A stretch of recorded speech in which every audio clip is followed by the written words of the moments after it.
Let's talk about one of the best reading months that I've had in a very long time. Let's talk about all of the books that I read in August. August was Battleathon, which is the readathon that I host based off of your star ratings. So it's encouraging people to read books that they think that they are going to love. And I was pretty successful this month. I had one of my best reading months that I've had in a very, very long time. My average rating was a 3.7, and normally my average rating hangs out at like a 3.2. So I'm considering this an absolute win for the month of August. I could not be more thrilled with all of the books that I read, and I'm so excited that I finally knocked some things off of my list that I've either been avoiding or got to some sequels that I really wanted to read. It was a really good month. Quickly, let's chat about a couple of stats before we get into all of the books that I read. I managed to read 12 books in the month of August and 5,676 pages. This is pretty average for my reading months, especially in the summer. I tend to read a little bit less, so it was on par with my like May, June, July months. I started 4 series, and I did not DNF any books, which is an absolute win. I read a lot of audiobooks. I read 7 audiobooks, but I also got into a little bit of an audiobook slump, so I read 4 ebooks and 1 physical book. I'm pretty happy with my ratings. I had mostly 4 and 5 stars with 3 4 stars and 3 5 stars.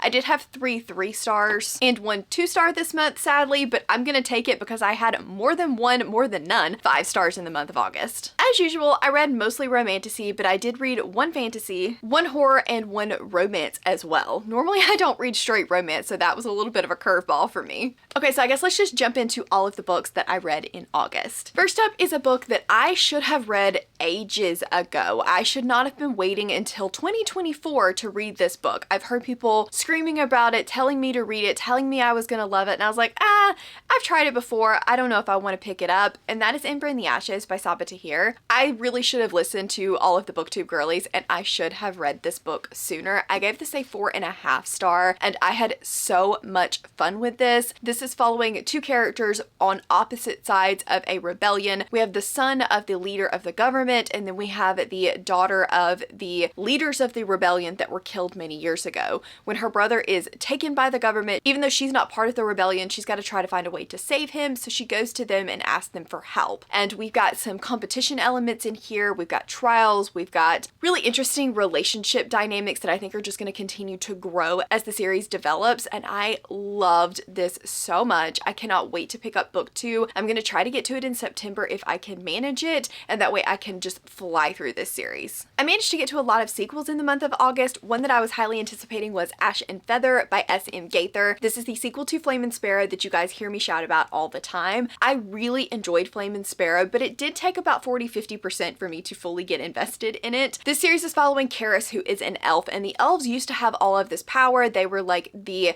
right-hand man to the gods, but then something happened and they were demoted down to below the humans. The humans were created, and they created middle gods from the humans, and these middle gods are now the right-hand men of the true gods, and the elves hate them. They had their power stripped, they feel oppressed, and they are going to make sure that they bring the gods down. Karis accidentally ends up in the realm of the gods under the thumb of the god of fire, and you can only imagine where things go from there. I just found this book to be such a unique concept, and I really liked the way that this ended. It is just a duology, so this is the final book in the series, and while the ending may not have felt satisfying for some, it felt like the right ending for this couple to me. I did really enjoy it. I had some issues with this one as well. It ended up getting a 4 star because, again, the beginning I just had a hard time fully sinking into. I felt like their relationship was a little bit all over the place, having taken into account the things that happened at the end of book 1, and it just did not feel as natural to me as I wanted it to. As the book progressed along, things settled in, I started to get a lot more invested and ended up really enjoying this one. Then we have Reign of Shadow and Endings by Melissa K. Rourke. This is a book that was screamed at me that I needed to pick up, that people thought that I was going to love. It has a true morally gray hero, a true enemies to lovers concept, and it's by the same author and in the same world kind of as Lady of Darkness. It is recommended that you read Lady of Darkness beforehand, although I've not finished it completely. I don't think that if you haven't read Lady of Darkness, then you wouldn't like Reign of Shadow and Endings or wouldn't be able to understand it, and vice versa. I know people that have done it both ways, and I think both ways are probably fine. But there are little snippets and things that you can pick up on in Reign of Shadow and Endings from Lady of Darkness if you have read it. This one is about a dystopian world, a world very similar to our own, where fae do exist, and there's cell phones, and that just really kind of threw me off that there were cell phones and stuff in here. I was not expecting it to be modern day. The fae are basically in servitude to the legacies, and the legacies are super fae, essentially. They do need the blood of fae to survive, and if they are bonded to a fae, then their powers are amplified tenfold, but the fae then lose pretty much all of their willpower, and all they want to do is serve their legacy. The humans essentially have more rights than the fae do in this world, and our main character, she knew she wasn't going to be bonded to a legacy. There's a ceremony. They pretty much know ahead of time who's going to be chosen, except for there is one kingdom that does not really let it known who they're going to choose. Her name is called, and her world is turned upside down. I wanted to love this book. I wanted to be in the know. I wanted to be on the hype train with everyone, but I ended up giving it a lower 3-star. There were certainly things that I could appreciate about it, but overall, I just did not mostly like Theon. I thought that he was extremely wishy-washy. He seemed to have a personality transplant every 10 pages. He couldn't make up his mind on who he wanted to be, and because of that, I could not get on board with them either. He was either horrible one moment or self-deprecating the next, and I'm like, okay, pick one. Either be terrible and be totally on board with what you're doing and have no remorse. I can potentially get behind that. Or you need to be like, oh my goodness, I can't believe that I have to do this. I don't want to act this way. I'm so sorry, but it must be done. But he just flipped back and forth between the two so much that I never got an understanding of who he was. Therefore, I could never get any kind of understanding of how they could become a couple. The female main character was just, she did not have as much agency as I wanted her to. It definitely got better as the book went on, but it just never really, I never bought it. I had a really hard time believing that if she was bonded to him and made to love him, that that was ever going to be a true relationship and not just a forced relationship. And I understand where Melissa Rourke was trying to go with it. I understand kind of the thought and the discussion that she was trying to have. I just think it missed the mark for me. I did like the ending, so I will consider going into book 2.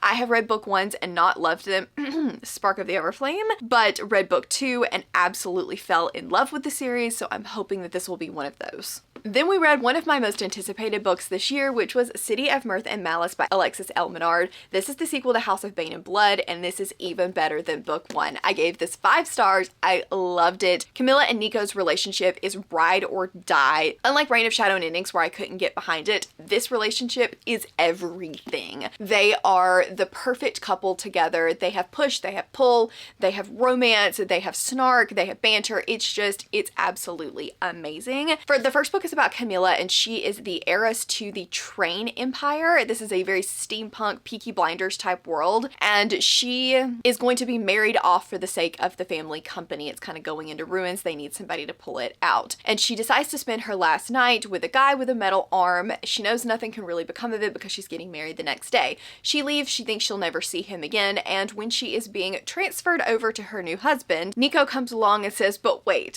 I think I have a better proposition for you. And they end up in an arranged marriage of convenience. This series is so different than what I'm used to reading. It's not fae, there are remnants, and they have different powers, and their powers are given to them by different gods, but the world is so unique. It's just different. Like I said, it's steampunk, we have trains, we have metal arms, and it just is one of the most refreshing things that I've read in a while. This book has even more plot while also keeping a great romantic thread, and I loved it. I think that it's a duology within a series, and so this should be the final ending for Camilla and Nico, although it doesn't feel like it perfectly wrapped up, so I'm sure we will see them again in the future, and I cannot wait to read what Alexis L. Menard comes up with next. Then I read Of Blood and Ether by Harper Hawthorne. This is one that was loosely on my radar. I knew I had a special edition coming from Fabled, but really didn't know a whole lot about this book. I read the first chapter of a bunch of books and decided that this one was the one I wanted to read. The prologue for this was absolutely incredible. It's kind of hard to explain exactly the full plot of this, but basically we have 2 people that are prophesized to be the harbingers, and they are going to bring the ending to the empire to rebuild it once they get together. We have our male main character, and he has shadow magic. He was the heir to a kingdom and wants nothing to do with it. And then we have our female main character who has a lot of magic, but no one can know. And she is determined to go to this school essentially and infiltrate it for a reason that we are not aware of. They meet, they really enjoy each other, but they don't really know a whole lot about one another. That was my biggest issue, is most of this book, at least in the beginning, was a lot of like, oh, you're so hot, no, you're so hot, no, you're so hot kind of thing. And I needed more than that. I needed more to their relationship. It did not have the best substance to me. However, I really liked the world and the magic system. I liked the school setting. This is also remnant magic, and it involves like having two different sides to magic, light and dark, air and earth, and I really enjoyed the world that we were building. I just needed more of it. I think it had some pretty good like found family, friendship type dynamics in here as well. I just hope that book 2 gives us a little bit more depth. In the end, I ended up giving this a 3.5, and for the sake of the readathon, rounded it up to a 4. I think I'm gonna leave it at a very low 4, but I'm still slightly on the fence about my final rating. I liked it a lot, but I definitely had a few issues with it as well. But I think book 2 is gonna blow me out of the water. Then we had Two Twisted Crowns by Rachel Gillig, another sequel that I managed to get to in the month of August. I adored this book. I was not expecting to love it. One Dark Window, I gave a low 4-star. I liked, but I didn't love. This book was everything for me. It was the perfect atmosphere. It felt like a crisp fall morning with rain outside in a gothic castle. It just was incredible. This series follows Elspeth, and it's a world where there is like a mist that comes through and basically infects you, and if it infects you, you're probably gonna die, but if you don't die, you're gonna get magic, and then the king's gonna kill you. She manages to survive the infection and escape the physicians, and when she touches one of these Providence cards, which are basically like a deck of cards that were given to the world and contain different abilities, she is able to suck that card into her head and creates a nightmare in her head. And I just really enjoy that trope. It's one of my favorite tropes. The main couple in Of One Dark Window is Elspeth and Raven, but in this one, we still have Elspeth and Raven. We still follow that same plot thread from book 1, but we add a new perspective and a new couple to the mix, and I loved them. I thought that the banter between the two of them was incredible. I liked the depth and the dynamics that they added to the political side, and I really enjoyed the world building and everything from the magic side that we got in Elspeth and Raven's point of view. I think that this picks up beautifully from where book 1 left off. I think it has a great conclusion, and I just loved every second. This is a duology, so this was the last book in the series, and I am so glad that I decided to pick this up sooner rather than later because I had the best time with it. Then we have Runes of Seeds and Souls by Lizette Marshall. This is book 3 in the Fae Isle series, starting with A Court of Blood and Bindings. This series has color magic. So basically you are able to pull color out of one thing and create something else. So blue can heal, red destroys, yellow changes, and I love that magic system. In the beginning, we have our female main character, and she lives with her family. She's told she is not allowed to use magic. It's like a descended from her great-great-great-great-great-grandmother, and she only has a sliver of it, but nobody needs to know. When one day the Silent Death, who is the right-hand man to the Fae Queen, comes and sweeps away the village and takes her with him captive. The Fae Queen is essentially terrible. She imposes taxes on everyone, and she has created bonds to where the Fae cannot work against her. They cannot do anything against her, and all Fae alive are bonded to her. Or so we think. I really enjoyed the banter in book 1. I thought that they had a good relationship. It was a little bit sweet, but I gave it 5 stars. I really enjoyed it. It was the right book in the right moment. I thought it was a lot of fun. But then I read book 2 and did not love it. I thought it was just because the characters were separated for a lot of the book. But then in book 3, I realized that this is just not going to be a 5-star series for me. I liked book 3. They were together a little bit more, but I have a lot of issues with the relationship dynamics between a lot of the characters. It just feels very childish. It feels like we're not ever actually doing anything. We're not developing the characters. We're not trying to do anything with the characters. And I really struggle with that because the plot, while interesting, is not enough to carry it. And I just feel like this book needs a lot more work in its character development. There's only 4 books, so I definitely will finish the series at some point, but I am very disappointed because I loved the first book, but the second and the third just fell off the mark for me a little bit. The second half of the third book was better. It definitely expanded the world a lot, and I love the magic system. I love the expansion of the magic system that we got in here. I just wish that I had more to go with it because it by itself is just not enough to carry the series for me. Then I read The Ever Queen by L.J. Andrews. This is the sequel to The Ever King. I managed to get to a lot of sequels in the month of August, but I definitely think that this series is worth it. It is another duology set within a series, and it is wrapping up our Ever King Eric's story. In the first book, we have our female main character. She is the daughter to the king of the Earth Fae. They have created a barrier against the Ever Seas, or the Sea Fae, due to something that happened many, many years ago, which is the first series that L.J. Andrew wrote. You do not have to, I don't feel like, have read the first series to read The Ever King and Queen. I had not, and I still understood it just fine. But something happens and she opens the chasm, and the Ever King is able to slip in and steal her away as revenge for what happened to his father. I liked book one a lot. Sometimes the relationship dynamics were not my favorite. I felt like we went from enemies to lovers a little bit too quickly for my liking, but I really enjoyed the beginning of the book and I enjoyed the plot lines throughout it. It's a great pirate romantasy. It definitely gives you like swashbuckling Jack Sparrow vibes, but I wish that the relationship had been a little bit more slow burn than it was. And then when we got into book two, this one is a lot more plot heavy. The relationship kind of just takes a backseat a little bit and the plot comes to the forefront, and I had a great time with this one. I gave book one a low 4-star, but I'm giving book two a high 4-star. Really enjoyed it. Loved the pirate vibes. Loved the way that the world started to expand, some of the new characters that we got, the relationships that we got, and her endings are just like on the edge of your seat type endings. I flew through that last like 50 pages or so. I'm excited to see what she does with the rest of the series because I think that they are standalones that continue the plot thread from the first duology, and Jonas is up next. He's not my favorite, but I am excited because at the end of book two, I did like his character a little bit more, so I'm curious to see what kind of development she can do with him, and I'm hoping that I really enjoy the Mist Thief, and then I'm excited to just continue on in this world. I think the fourth book comes out later this year, so I need to get a move on continuing this. Then we have Road of Bones by Demi Winters. I read this for the Between the Covers book club, which is hosted by Melissa from the Book Bar. I will link her information down in the description box. The live show for this is going to be on Friday, which is I think the day after you're seeing this video. So if you have read this, or even if you haven't, come chat with us about it because we will probably have a spoiler-free section in the beginning. I would love to know your thoughts, to know if you're wanting to pick this one up. I ended up giving this one a 3-star, and we will definitely go into more depth in the live show on my thoughts. But basically, I really didn't like the love interest in this one, and I felt like it dragged a lot. The first half of this book just felt like it was a lot of day-to-day type stuff, and it just was so slow. There's no reason that this needed to be a 21-hour audiobook. It was too long. This is following Scylla in a world where magic is forbidden. If you are found to be using magic, then you are hung. She and her father one day are attacked. He is killed, but in the midst of all of this, she learns that her life was never exactly what she thought it would be, and she goes on the run and has to travel the Road of Bones.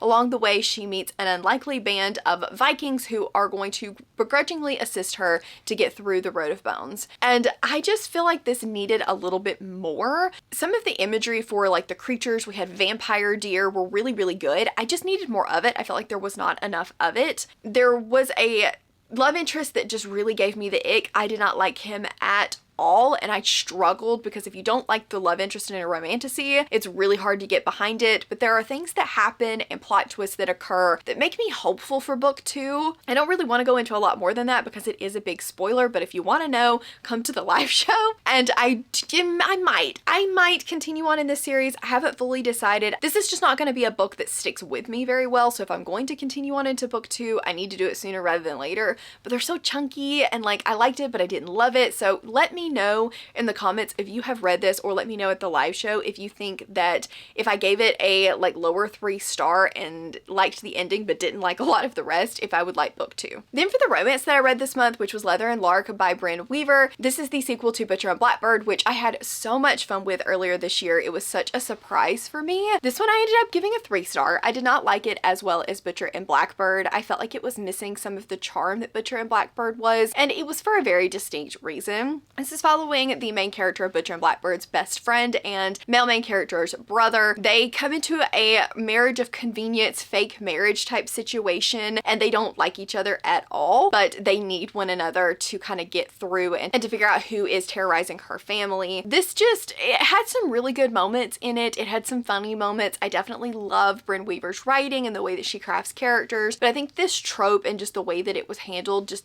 didn't work for me as much. Our female main character Lark is supposed to be like happy sunshine, he's supposed to be grumpy, which I like, but I felt like I just needed a little bit more between them. We definitely had a little bit of grumpy sunshine in Butcher and Blackbird, and I really, really love that dynamic. And this one, it just did not work for me quite as well. I'm still very excited to continue on into Scythe and something. The third book in the series, I think that it's going to be a lot of fun, but I missed the stabbiness. We'll just go with stabbiness. I missed the stabbiness of book 1 in this one. Okay, we are almost there. 2 more books to go. Next up, we have The Hunted Heir by Holly Renee, which was sadly the 2-star that I read this month. The sequel to The Veiled Kingdom that I thought I was going to absolutely be obsessed with. I really enjoyed The Veiled Kingdom. It took me by surprise. Yes, it was smutty, but it was just so much fun. It was a little bit of a bully romance, but also had some really fun, like, found family friendships to it. It's following Naira, who's the princess of the kingdom that's kind of oppressing everyone, but she doesn't have any magic, so her father just does not even want people to know that she exists. She decides to escape and run straight into the arms of the son of the rebellion, Dacker, and they have a very rocky relationship, to say the least, but he's determined that he is going to train her and make her useful to the rebellion. He doesn't know who she is. I liked that. I liked the training. I thought it was fun. The banter was fun. The smut was really good. And in book 2, there was nothing. The plot, there was nothing that happened. Their relationship just felt like it took a complete 180 turn. There was no lead up, there was no development, there was no character growth, and I did not have a lot of fun with it. And so I feel like this book missed its opportunity, it missed its mark, and it makes me a little nervous for book 3 because I'm like, is Holly Renee going to be able to write the substance that is needed to continue in a great fantasy romance series, or is this just going to turn into the same repetitive thing over and over and over again? Dacker turned into like a mushy ball, and I lost all of his like bully charm that we had in book 1, and it just, there wasn't any lead up to it. If there had been a lot of progression to that, maybe I could have gotten behind it, but instead she took one of my favorite male leads and made him, what was the word that was used? A simp? I didn't love it. I just had a hard time with that one. So it ended up getting a 2-star. I will read the 3rd book because that is the final book in the series, but I'm just hoping that she can turn it around in book 3. Last but not least, we have Bury Your Gaze by Chuck Tingle. I ended the month with a 5-star read. This one was so good. It's my first book by this author, and I loved it. This is following Misha, who is a film director, and he writes one of the most popular horror TV series. His 2 main leads, he's been building up for them to have this gay epic moment between one another, and then he's told by the series producer that that's not going to make them any money. Either they don't get a happy ending and he has to kill them off after they profess their love for one another, or he can make them straight. Obviously, he doesn't want to do either one of those things, and then some really strange things start to happen, and he is now kind of on the run for his life. This book was just, it was fun. It was unique, it was bonkers, but it also had such good conversations and some really, really great lines in this as well that I loved it. I thought that it had a perfect balance of making sure that societal issues were well addressed while also having some great horror and imagery in this as well. It had a fun plot, and I really liked that the way the ending kind of flipped a little bit and then came at things from a different point of view. I will be highly recommending this if you like a hard-hitting horror but you want it to be fun and campy. This book is exactly what you are needing. The audiobook for this is fantastic, and I am excited to read more from this author in the future. Okay, so these are all of the books that I read in the month of August, as well as a couple of ebooks, and I had the best month. If you participated in Battle-a-thon, thank you so much for participating. If you didn't and you just are hanging out in this video wanting to know what I thought about these books, thank you for being here. I will leave my last Battle-a-thon vlog up here in case you want a little bit more thoughts on some of the books in this wrap-up. If you just want to let me know that you were here and hanging out, leave me a palm tree emoji for Bury Your Gaze. Thank you guys so much for hanging out. I desperately want to know what your favorite read of the month was down in the comments below, and I will see you guys next time. Bye!